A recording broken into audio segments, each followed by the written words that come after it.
ఈ మధ్య చాలా అమాయకంగా ఒక పేషెంట్ అడిగింది, కాఫీ తాగుతుంటే ఏమన్నా అబార్షన్ రిస్క్ ఉంటుందా మేడం అని చెప్పేసి.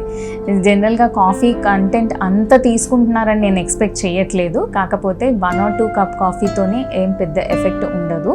బట్ అదే దేంటి పనిగా రోజు మేల్కొని ఉంటున్నారు, రాత్రంతా వర్క్ చేస్తున్నారు, సో డెఫినెట్గా అలాంటి స్ట్రెస్ఫుల్ లైఫ్ లీడ్ చేస్తున్నారు అని అంటే మాత్రం అది అబార్షన్స్కి రిస్క్ ఉండే ఛాన్సెస్ ఉంటుంది. అది ఓన్లీ కాఫీ వల్ల కాదు, వాళ్ళు తీసుకునే అధిక స్ట్రెస్ వల్ల కూడా. సో అంత ఎక్కువ మోతాదులో కాఫీ తీసుకోకుండా జస్ట్ 1 cup or 2 cups తీసుకున్నట్టయితే దానికి అబార్షన్ రిస్క్ ఏమీ ఉండదు.